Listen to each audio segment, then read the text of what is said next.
Sa Tanawan, Batangas, makikilala natin ang mag-asawa na pinag-aralan ang pagtatanim at pagproseso ng iba't ibang klase ng halamang gamot. Katuwang ang kanilang kumpare na nagtanim ng lagundi, naparami nila ito at isa sa pangunahing produkto na nakapagpaunlad sa kanilang buhay at nakapagpatayo pa ng isang planta sa pagpoproseso ng iba't ibang klase ng halamang gamot. Pero bago sila umunlad, nagpatong-patong na problema ang kanilang kinaharap. 2007, nag-carry ako ng different mga food supplements. Yung mga nakuha ko palang empleyado, lahat pala sindikato. Kaya bumagsak yung negosyo namin in 1 year time, utang dito, utang doon, singil dito, singal doon. Sabi ko nga, kunin mo na yung kotse ko, yung iba yung Pajero, sa'yo na. Di ba? Wag lang yung bahay ko. Nakasanla pa yun eh. Nanakawan pa kami sa Heritage, nalimas pa lahat ng gamit namin sa sasakyan. Parang tuloy-tuloy yung malas namin. And then, dumating si Ondoy, na lumubog yung bago namin sasakyan. Kaya sabi ko, ano pang nangyayari sa atin? Ba't ganito buhay natin? Sa dami ng dinanas na problema, halos sumuko na siya. Kaya naman tinuon ang oras at depresyon sa dibisyon kay Padre Pio at isinuko sa Diyos ang kanyang sarili. Siyempre, down na down ako. Lahat ng naririnig ko, ba't nangyari yan? Ba't ka nagdito? Ba't ka nagtiwala? Kung pakikinggan ko yung mga nasa paligid ko, matidepress ka. Sabi ko, instead na magpakamatay ako, dito ko hanapin yung response ni Lord na bakit nagkaganon yung life namin, ano yung pwede niyang gawin para maging maganda pa rin yung buhay namin. Kasi that time, I was just 35 years old. Kalaunan, unti-unting tinugon ang kanyang mga dalangin. Pinag-aralan ang pagtatanim at pagpoproseso ng mga halamang gamot. Sa tulong ng mga farmers at kanyang kumpare, naparami nila ang mga lagundi at nagkaroon pa ng planta na nagpaprocess ng iba't ibang halamang gamot. After 2 years, noong 2012 na, nag-present na ako doon sa pinakamalaking kumpanya para mag-market ng lagundi. Ito na si Plemex. So natulungan na kami ni Plemex para palakihin. Now, whatever the requirements ni Plemex na i-deliver namin. From nothing to 250 kilograms. Now, ang order sa amin, you know what? 10,000 kilos. So that's maybe the success of this mission na ibinigay sa amin ni St. Padre Pio. Tinulungan kami sa pagdarasal namin and really, Lord, give us this blessing. Pero hindi pa dyan nagtatapos ang kanyang mga pagsubok. Napakatinding pagsubok na tila katapusan na ng kanyang buhay. Patuloy na sinusubukan ang kanyang pananampalataya. Nasira yung kidney ko. Dinayalisis ako for 2.5 years. Luhod uli ako, iiyak ako uli. Sabi ko, tulungan mo ako makahanap ng donor kasi ang only reason para mabuhay ako is a kidney donor. In 15 days, nakahanap ako ng volunteer. Nagtayo ako ng dugo noong 2017. Talagang mamamatay na ako, makita mo yung aking mga picture. Sabi ko, dasal lang, dasal lang. So, nung nag-receive ako ng anointing of the sick, yun na yung first day ko. Tapos gumaling na ako sa tuberculosis. Sabi ko, June 23, operahan niyo ako. So, May, nag-iipon ako ng pera pang-transplant ko. And then June 23, I received that new kidney. After 5 days, lumabas na ako.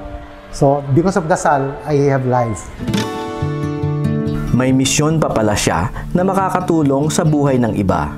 Noong panahon ng pandemya, umabot sa 8 tonelada ng lagundi powder ang kanilang ipinamigay.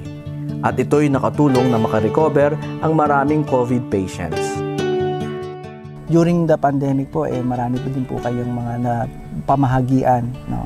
Oo, kasi talagang naniwala kami na may epekto to. Kasi ilang taon na kami, halos 20 years. Lahat ng i-harvest, ipoproduce natin, ipapamigay natin sa mga facilities, sa mga munisipyo, sa mga lugar na mataas ang COVID. Sinong mag-aakalang ang dating baon sa utang at halos bawian na ng buhay ay may misyong palaganapin ang tradisyonal na halamang gamot sa Pilipinas.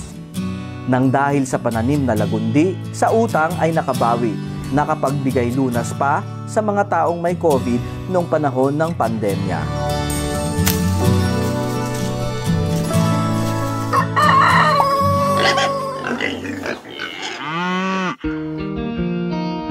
Ngayong episode po, makikilala natin ang isa sa mga nag-pioneer din ng mga medicinal plants dito na sa Pilipinas, si Sir Patrick. At syempre ang kanyang kumpare na talagang namamahala sa pagdating sa pagtatanim ng ating mga medicinal plants dito sir saan? Sa Natatas, Tanawan, Batangas. Yan. Although itong barangay na ito, Santor. Ano-ano ba yung mga klase ng halaman na kanilang itinatanim dito at yan naman ay nagiging processed na mga gamot at supplements sa planta ni Sir Patrick. Hindi na po pinapansin ang ating mga medicinal plants sa Pilipinas at ngayon unti-unti nating bubuhayin at i-inspire kayo ni Sir Patrick at ni Kuya Cesar ngayong episode. Ito yung aming farm tree sa Biofarm. Dito mas marami kayong makikita ng mga lagundi, no? Dahil talagang yan yung main focus plant namin dahil we supply nga for medicine, no? Yung pangangailangan sa cough, pangangailangan sa asthma, overall respiratory cases, ay alam namin masasagutan na nagundi. Kaya nga itong lugar na ito is 21 hectares nga ito, no? But kalahati pa lang yung tinataniman namin. And then ang basehan ko rin para makita na maganda yung lupa niya, maraming mga fruit trees ka makikita. Diba? Kaya nga kasi nagsimula ito dun sa sign nung Ezekiel 47:12, no? Every fruit trees will bear fruits for foods and its leaves for healing. So yan yung naging basihan ko talaga.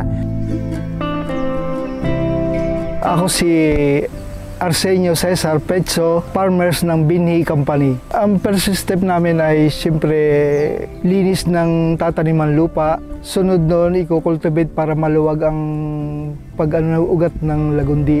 Tapos noon, aming tataniman ng stem ng lagundi yung matured na ang sanga para madaling sumibol. Once na naitusok namin sa taniman, after 1 week, lalabas na yung pinakasibol ng stem.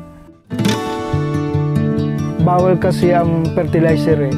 Ang ina-apply lang namin katulad ng mga chicken manure. Kasi siyempre halamang gamot yan ay bawal talaga yung mga hindi dapat eh.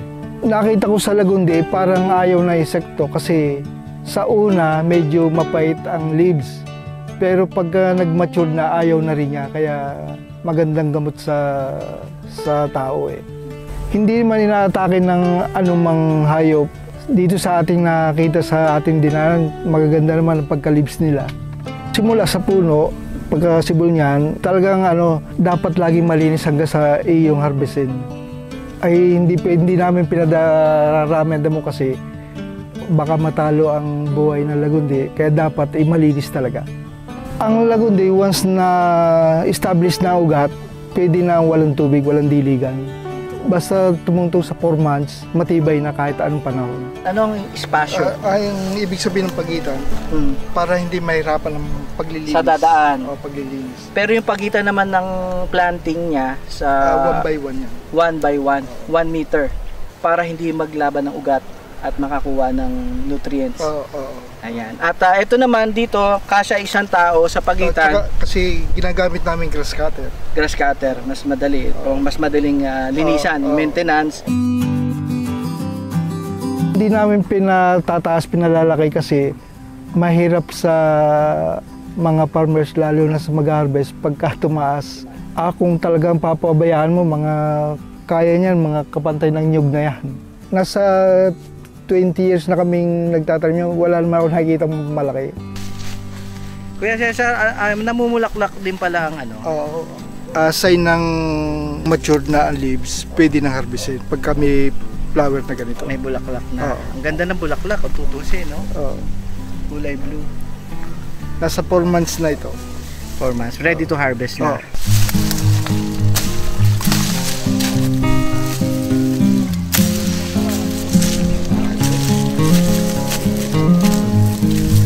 So may mga harvest kasi, may mga vines pa.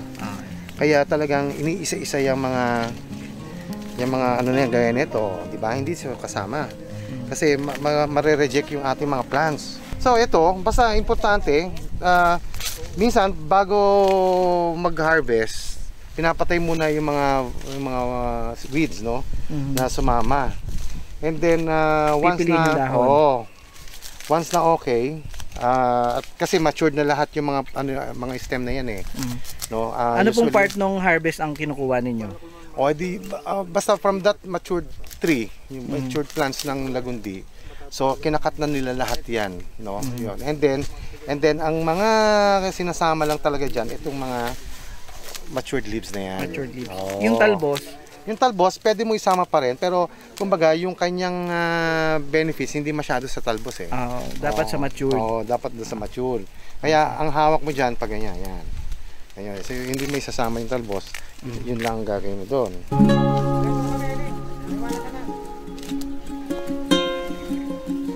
So, syempre, sabi nga ng iba, no, karamihan, behind the success of a man is a very supportive, loving wife. Yan. Thank you. Si Doc po, ang ating pinakamagandang perspective natin na mapapakinggan.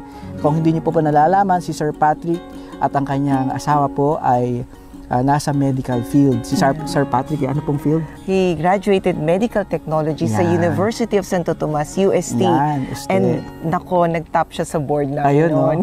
Si Doc naman ay talagang practitioner pa rin hanggang ngayon.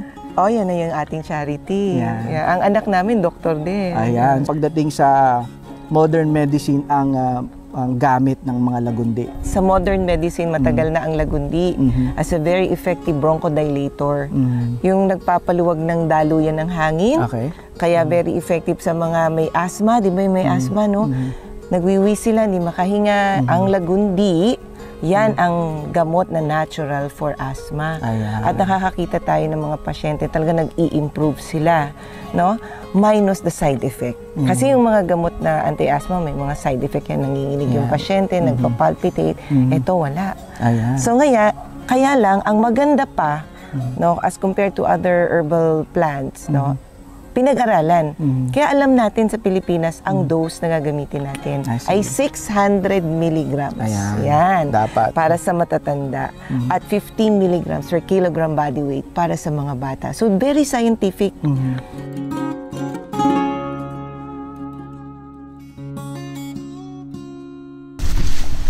Ayan. So ito po yung isa sa mga na-harvest nila. Kukunin po ang mga dahon, hihiwa-hiwalayan po ng ganito, pipitasin ng ganyan. Mas kailangan daw pong makuha yung mga matured na dahon. Yung potency daw ng mga talbos hindi ganun kalakas, kaya matured na dahon ang mas kailangan nila. And ito naman pong pagkatapos ng maghapon nilang mag-harvest, ito naman ang dadalhin sa kanilang planta para i-process. Ito po ay hindi pwedeng matuyo o mainitan, kaya mabilis po nila agad itong dadalhin sa kanilang planta para ma-process.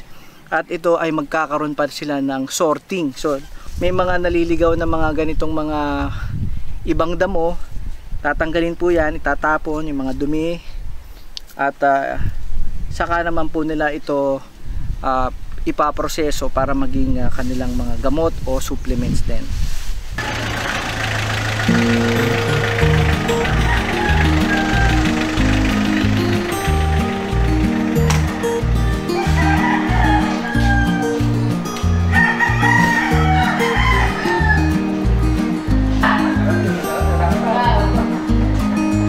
Yan, so ready na po ako mag-opera sa surgeon.